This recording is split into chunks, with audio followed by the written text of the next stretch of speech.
Hi guys, welcome back to our channel for more Bigg Boss updates. ಈ video ಯಾವ್ದ್ರ ಬಗ್ಗೆ ಅಂದರೆ, big boss ಅವರು 2 ಟೀಮ್ನ ಕ್ರಿಯೇಟ್ ಮಾಡಿ ಗಿಲ್ಲಿ ಅವರಿಗೆ ಉಸ್ತುವಾರಿ ಮಾಡೋಕ್ಕೆ ಹೇಳಿದ್ದಾರೆ.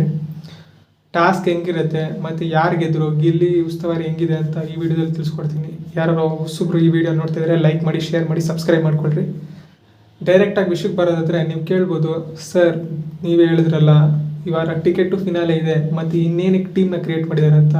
ಇದು ಸುಮ್ಮನೆ ಸ್ಪಾನ್ಸರ್ ಟಾಸ್ಕು, ಇದು ಅಶ್ವಸೂರ್ಯ ಅವ್ರದ್ದು ಸ್ಪಾನ್ಸರ್ ಟಾಸ್ಕು. ಅದಕ್ಕೆ 2 ಟೀಮ್ನ ಕ್ರಿಯೇಟ್ ಮಾಡಿ ಟಾಸ್ಕ್ನ ಆಡಿಸಿದ್ದಾರೆ. ಟಾಸ್ಕ್ ಹೆಂಗಿರುತ್ತೆ ಅಂದರೆ, ಇವಾಗ ಬಿಗ್ ಬಾಸ್ ಮನೆ ಇರೋದು 9 ಜನ. 9 ಜನದಲ್ಲಿ ಗಿಲ್ಲಿ ಕ್ಯಾಪ್ಟನ್ ಆಗಿರ್ತಾರೆ, ಅಂದರೆ ಗಿಲ್ಲಿ ಉಸ್ತುವಾರಣೆ ನೋಡ್ಕೊತಾರೆ. 4 ಜನ ಬ್ಲ್ಯಾಕ್ ಟೀಮು, 4 ಜನ ರೆಡ್ ಟೀಮ್ ಆಗಿ ಡಿವೈಡ್ ಆಗಿದ್ದಾರೆ. ನೀವು ಕೇಳ್ಬೋದು ಬ್ಲ್ಯಾಕ್ ಟೀಮಲ್ಲಿ ಯಾರ್ಯಾರು ಇದ್ದಾರೆ, ರೆಡ್ ಟೀಮಲ್ಲಿ ಯಾರ್ಯಾರು ಇದ್ದಾರೆ ಅಂತ. ಬ್ಲ್ಯಾಕ್ ಟೀಮ್ನಲ್ಲಿ ಕಾವ್ಯ, ಧ್ರುವಂತು, ಧನುಷ್, ಸ್ಪಂದನ.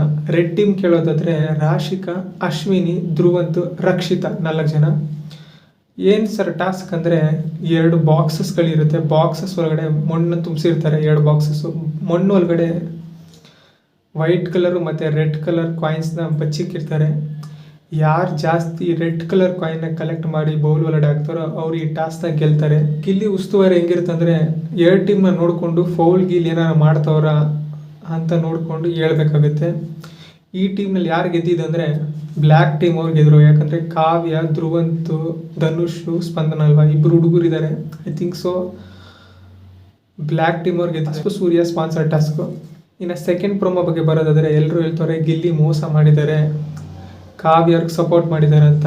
ನಿಮ್ಗೇನು ಅನಿಸುತ್ತೆ ಪ್ರೋಮೋ ಬಗ್ಗೆ? ಕೆಳಗಡೆ ಕಮೆಂಟ್ ಸೆಕ್ಷನಲ್ಲಿ ಕಮೆಂಟ್ ಹಾಕಿ, ಗಿಲ್ಲಿ ಮೋಸ ಮಾಡಿದಾನೆ ಇಲ್ವ ಅಂತ. ನನ್ನ ಪ್ರಕಾರ ನೋಡೋದಾದರೆ, ಗಿಲ್ಲಿ ಯಾವುದೇ ಒಂದು ಕೆಲಸ ಮಾಡಿದ್ರು ಅದಕ್ಕೊಂದು ಕಾರಣ ಇರುತ್ತೆ ತಕ್ಕದಾದಂಥ. ನನಗೆ ಗೊತ್ತಿರೋ ಪ್ರಕಾರ ಮೋಸ ಮಾಡಿರಲ್ಲ ಅಂತ ಅಂದ್ಕೊಂಡಿದ್ದೀನಿ. ಯಾಕಂದರೆ ರಕ್ಷಿತಾ ಕರೆಕ್ಟಾಗಿ ಕಾವ್ಯರ ರೀಸನ್ ಕರೆಕ್ಟಿಗಿರಲ್ಲ. ರಕ್ಷಿತಾ, ಧ್ರುವಂತ್ ಮತ್ತು ಕಾವ್ಯ ಇಬ್ಬರನ್ನ ಸೆಲೆಕ್ಟ್ ಮಾಡಿರ್ತಾರೆ ನಾಮಿನೇಷನ್ ಮಾಡೋದಕ್ಕೆ. ಕಾವ್ಯ ಅವ್ರ ರೀಸನ್ ಕರೆಕ್ಟಾಗಿ ಕೊಟ್ಟಿರಲ್ಲ. ಅದಕ್ಕೆ ಗಿಲ್ಲಿ ಕಾವ್ಯನ ಸೆಲೆಕ್ಟ್ ಮಾಡಿಕೊಂಡು ಧ್ರುವಂತಾಗಿ ನಾಮಿನೇಷನ್ಗೆ ಸೆಲೆಕ್ಟ್ ಮಾಡಿರ್ತಾನೆ ಅಂತ ನನ್ನ ಭಾವನೆ. ನೆಕ್ಸ್ಟ್ ವಿಡಿಯೋ ಯಾವ್ದ್ರ ಬಗ್ಗೆ ಬರುತ್ತೆ ಅಂದರೆ, ಯಾರ್ಯಾರು ನಾಮಿನೇಟ್ ಆಗಿದ್ದಾರೆ, ಯಾರು ನಾಮಿನೇಟ್ ಮಾಡಿದ್ರು, ಗಿಲ್ಲಿ ಕರೆಕ್ಟಾಗಿ ನಾಮಿನೇಷನ್ ಪ್ರಕ್ರಿಯೆ ಕರೆಕ್ಟಾಗಿ ಮಾಡೋದನ್ನ ಉಸ್ತುವಾರಿಯಾಗಿ ಇಲ್ಲ ಕ್ಯಾಪ್ಟನ್ ಆಗಿ ಅಂತ ಮುಂದಿನ ವೀಡಿಯೋದಲ್ಲಿ ಹೇಳ್ತೀನಿ.